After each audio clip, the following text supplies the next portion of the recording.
There is a hidden skeleton in a storage facility beneath the Iraqi National Museum that has not been displayed publicly since 1968. It was discovered in the royal tombs of Ur in the 1920s by Sir Leonard Woolley's expedition. It was catalogued as burial number PG 789. The remains were identified in tomb inscriptions as Meskwag-Gesher, a king whose name appears in the Sumerian king list as ruling before the Great Flood. The skeleton was initially examined by expedition medical staff who noted unusual skeletal proportions and anomalous bone density. Those preliminary observations were documented but not pursued. The bones were shipped to the British Museum and then returned to Iraq in 1958. After that, they disappeared from academic discussion entirely. They did not disappear because they were lost. Every attempt to classify them using standard human morphology failed. The bones do not match Homo sapiens. They do not match any known hominin species. They remain in museum storage, catalogued but unexplained, while the academic establishment pretends they do not exist. The Sumerian king list is one of the most controversial documents from the ancient world. It is a cuneiform text listing every ruler of Sumer from the beginning of kingship until the list was compiled around 2000 BC. The list divides history into two periods, before the flood and after the flood. The pre-flood kings have impossibly long reigns, tens of thousands of years each. After the flood, reign lengths become more realistic. Historians dismiss the pre-flood section as mythology because the reign lengths are clearly impossible for normal human lifespans. But what if the impossibility is not in the numbers, but in the assumption that these were normal humans? Meskwag-Gesher appears in the pre-flood section. The list credits him with ruling for 324 years. It names him both king and high priest, and says he entered the sea and ascended to the mountains. That phrasing is particularly significant. It is not a normal description of death. Sumerian texts normally say kings went to their rest or were buried in specific locations. This language suggests a departure rather than a death. The tomb itself was extraordinary by every measure. It was discovered in the royal cemetery of Ur, one of the most extensively excavated Sumerian sites in modern archaeology. Woolley's team found dozens of royal burials between 1922 and 1934, many containing elaborate grave goods and disturbing evidence of human sacrifice, where servants were buried alive with their masters. Meskwag-Gesher's tomb stood out immediately. It was located deeper than other burials, requiring excavation through layers that predated the other royal tombs by what appeared to be centuries based on stratigraphic analysis. It was constructed with a type of stone not found anywhere in the local geology and not used in any other Ur tomb despite the wealth and resources available to later kings. The stone had to be transported from hundreds of kilometers away at minimum, possibly much further, raising questions about how a civilization supposedly in its infancy managed such logistics. The burial chamber was sealed with a mechanism that required sophisticated knowledge of weight distribution and counterbalances. A stone door could only be opened by manipulating hidden levers in a specific sequence. Whoever built it understood engineering principles that would not supposedly appear in Mesopotamia for another 1,000 years, according to standard chronology. The chamber walls featured inscriptions in a script that predated cuneiform, using symbols that only partially overlapped with later Sumerian writing. Some of these symbols have never been successfully translated. They appear nowhere else in the archaeological record. It is as if this tomb used a writing system that was abandoned or lost immediately after this king's death. Inside the tomb, the skeleton was positioned in a way that none of the other royal burials exhibited. It was seated upright rather than lying in repose, and it faced precisely east, toward the point where the sun rises on the spring equinox. The hands were positioned in a specific gesture that later appears in Sumerian religious art as the posture of divine beings communicating with humans, not the pose of human rulers. Surrounding the skeleton were artifacts that do not fit the period or the technology level. Metal alloys, which modern analysis showed contained trace elements not present in known Sumerian metallurgy, included concentrations of titanium, and chromium that would require smelting techniques far beyond Bronze Age capabilities. Ceramic vessels had a crystalline glaze that no other Sumerian pottery exhibits, requiring firing temperatures that standard kilns of the period could not achieve. There were tools whose purpose remains unidentified, even after a century of archaeological analysis, with geometric precision in their construction that suggests machine tooling rather than handcrafting. But the skeleton itself was the real anomaly that has haunted researchers for decades. The preliminary measurements taken by the expedition's medical officer, Dr. H.R. Hall, recorded a height of approximately 240 centimeters when reconstructed. That is 8 feet tall. This alone is not biologically impossible. Gigantism occurs in modern humans due to pituitary disorders. Robert Wadlow, the tallest confirmed human in modern records, reached 272 centimeters. So exceptional height does not automatically indicate a different species. However, the proportions were fundamentally wrong for human gigantism. The femur to tibia ratio was outside the normal human range regardless of height. In humans, this ratio stays consistent even in cases of extreme height variation. This skeleton's ratio suggested longer tibias relative to femurs, indicating different biomechanics of movement. The skull was larger than expected, even accounting for the body size, but the brain case volume was even more disproportionate. Cranial capacity was estimated at approximately 1,900 cubic centimeters. Modern humans averaged 1,300 to 1,500. Neanderthals, often cited for large brains, averaged around 1,500 to 1,600. This skull exceeded both by significant margins. The cranial shape was also anomalous, more elongated than typical human skulls, but not in the way artificial cranial deformation creates elongation. The suture patterns and bone development indicated natural growth, not binding or shaping. The bone density measurements, taken with the crude methods available in the 1920s by comparing specific gravity of bone samples to known human samples, suggested bones significantly denser than normal human bones. About 30% higher density than average. This would have implications for weight and muscular structure required to move such a heavy skeleton. The dense measurements point to different biomechanical demands than those of ordinary human remains. The spine had an extra lumbar vertebra, giving it 6 instead of the human standard 5. This is not completely unknown in human variation, but combined with the other anomalies, it formed a clear pattern.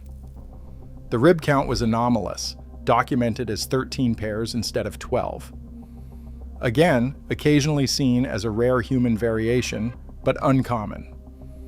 The pelvic structure suggested different gait mechanics than modern humans, with a different angle of femoral attachment that would create a longer stride and different balance requirements. These anomalies taken together are unusual for a single individual. These observations were documented in field notes and preliminary reports. Then the bones were shipped to London for detailed analysis. At the British Museum, they were examined by physical anthropologists who attempted to classify them within known human variation. The reports from this period are fragmentary. Most of the detailed analysis was never published. What exists are internal museum memos and correspondence between researchers. These documents, some of which became public through Freedom of Information requests decades later, reveal scientific confusion and disagreement. One memo from 1933 describes the bones as presenting classification difficulties. Another from 1936 states that the remains cannot be conclusively identified as Homo sapiens based on available morphological criteria. A third memo from 1947 recommends consulting with specialists in extinct hominin species. But no published papers resulted from any of this. The bones were simply stored. When Iraq requested the return of artifacts in the 1950s, these bones were included in the shipment. Once back in Baghdad, they disappeared into storage. The reason for this burial of evidence becomes clearer when you understand what these bones imply. If they are not Homo sapiens, what are they? The characteristics do not match Neanderthals or Denisovans or any other known extinct hominin. The size alone exceeds any documented human species. The bone density and skeletal proportions are outside the range of human variation. The only classification that fits is an unknown species. Acknowledging an unknown species in Sumerian royal tombs raises questions that archaeology cannot answer within its current framework. It suggests the Sumerian king list might be more literal than mythological. It suggests the pre-flood kings might have been biologically different from later humans. It suggests the flood that marks the transition in the king list might represent something real that separated two different populations. This interpretation aligns disturbingly well with Sumerian mythology itself. The texts speak of the Anunnaki, beings who came from the sky and taught humans civilization, who interbred with humans and created hybrid offspring, and who ruled as kings in the early period of Sumerian history. Standard interpretation treats these accounts as religious myths, gods that humans imagined as having physical form. But what if the Sumerians were recording actual history in the only conceptual framework available to them? What if the Anunnaki were a real species, biologically distinct from Homo sapiens, who established settlements in Mesopotamia and ruled over early human populations? The genetic evidence adds another layer to this mystery that cannot be easily dismissed. In 2015, a team of researchers from multiple European universities attempting to extract and sequence DNA from bone samples from various Mesopotamian sites for a study on ancient population movements reported highly unusual results from one sample. They did not identify which specific sample produced these results in their conference presentation. The research was presented at a small specialized academic conference on ancient DNA held in Leipzig, Germany, and the full paper was supposedly submitted for peer review to a major journal but was never published. The conference presentation slides, photographed by attendees and eventually leaked online through academic forums, showed genetic markers that did not match any modern human population or any ancient DNA samples in existing databases at that time. The sample showed a Y chromosome haplogroup that does not exist in any known human lineage, not a variant of a known haplogroup, an entirely separate haplogroup that would require divergence from the human Y chromosome tree at a point before any currently known human populations split apart. The mitochondrial DNA had sequences not found in modern humans or any Neanderthal or Denisovan samples sequenced up to that time. Specific base pair differences appeared in hypervariable regions that are used to track maternal lineages. The nuclear DNA showed even more dramatic differences. Chromosomal arrangements did not match human karyotype. Gene sequences appeared in positions where humans have entirely different genes. This was not partial corruption or degradation creating gaps in the sequence. This was a complete genome with unusual but internally consistent patterns that suggested a functioning biological organism that simply was not human. The researchers initially concluded contamination. That is always the first explanation when results do not make sense.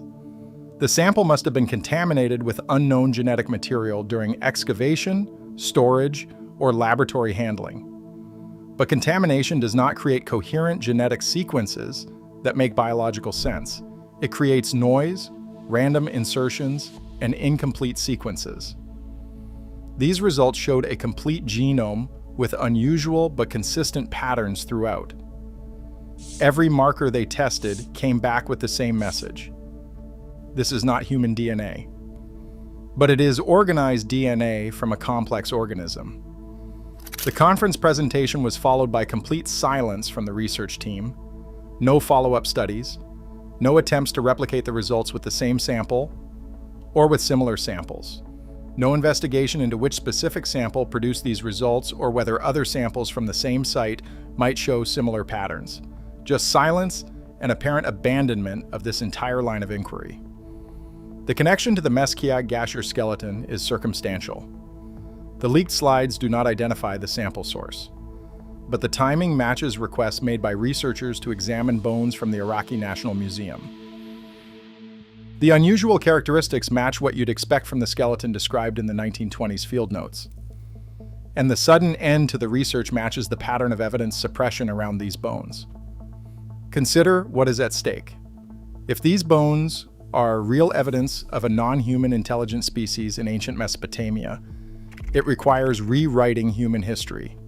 It means advanced civilization did not develop gradually from human innovation. It was taught by another species. It means the foundation myths of Sumerian culture, and by extension, the myths that influenced all subsequent Near Eastern religions, including Judaism and Christianity, contain historical truth. The beings described as gods were real biological entities. The flood narratives preserved in Sumerian, Babylonian, and biblical texts describe a real event that marked a transition between two different populations ruling Mesopotamia. The academic resistance to this interpretation is understandable. It does not just challenge specific historical conclusions, it challenges the entire methodological framework of archaeology and anthropology. These fields assume human development followed a specific pattern, Stone Age to Bronze Age to civilization, humans learning and developing independently across different regions. Contact between advanced and less advanced cultures is assumed to result in the less advanced adopting technology. This framework cannot accommodate the idea that advanced technology and civilization were introduced by a separate species. That framework would require starting over. But the evidence exists. The bones are real, the tomb is real, the Sumerian texts are real, the king list is real. The anomalous DNA results, however suppressed, are real. The question is not whether the evidence exists. The question is how to interpret it. The mainstream interpretation requires dismissing or ignoring everything that does not fit the established framework. The alternative interpretation requires accepting that something profoundly unusual happened in ancient Sumer that current models, Umars, cannot explain. The other pre-flood kings in the Sumerian king list present similar problems. Several have been identified with tomb finds. Excavations at various Sumerian sites have uncovered royal burials that contain similar anomalies. Unusual skeletal proportions, advanced engineering in tomb construction, artifacts that should not exist in those periods. But these finds receive minimal attention. They are cataloged, stored, and forgotten. The pattern repeats. Evidence that challenges the framework gets buried, sometimes literally in storage facilities where public access is difficult and academic access requires permissions that are rarely granted. The Iraqi National Museum has been through multiple crises: looting during wars, institutional instability, economic hardship. Catalogs have been lost. Collections have been scattered. Some artifacts have disappeared into private collections through black market sales. The current status of the Meskiag Gasher skeleton is uncertain.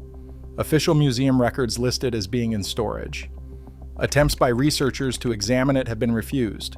The stated reason is preservation concerns, the bones are too fragile, the storage conditions are not adequate for handling. Access will be granted when proper facilities are available. That access has been pending for decades. This raises the question of intentional suppression versus institutional dysfunction. Is the skeleton deliberately hidden to prevent examination that might produce inconvenient results? Or is it simply lost in a system that has larger problems than accommodating researchers asking difficult questions about controversial artifacts? The truth is, probably a combination. The institutional problems are real, but the controversial nature of the bones means they are not a priority for preservation or access. Less controversial artifacts get better treatment. The implications extend beyond academic debates. If the Sumerian texts contain historical truth about non-human beings ruling early civilizations, then other ancient texts might contain similar truths. The Egyptian accounts of gods who ruled before the pharaohs, the Mesoamerican stories of bearded visitors who taught civilization, the Indian epics describing aerial vehicles and advanced weapons, the global pattern of flood myths. All of these might be preserving history rather than inventing mythology. And if that is true, then human civilization has a very different origin than we have been taught. The Meskiag Gasher skeleton represents a test case. If it could be properly analyzed with modern technology, if the DNA could be sequenced, if the bones could be accurately measured and compared to all known hominin species, we would have definitive answers. Either the bones would fit within human variation, perhaps unusual but explainable, or they would confirm the preliminary observations from the 1920s. They would demonstrate the existence of a non-human intelligent species in ancient Mesopotamia. That demonstration would force a complete re-evaluation of human history. Instead, we have incomplete data, suppressed research, and institutional barriers preventing further investigation. We have leaked conference presentations, cryptic museum memos, and fragments of field notes from expeditions conducted a century ago. We have Sumerian texts that no one can explain satisfactorily. And we have a skeleton in storage that has been carefully kept away from modern analysis methods that could resolve the questions definitively. The story of Meskia Gasher remains unfinished. The bones exist. The evidence exists. The questions remain unanswered, not because they cannot be answered, but because the answers might be too disruptive to accept.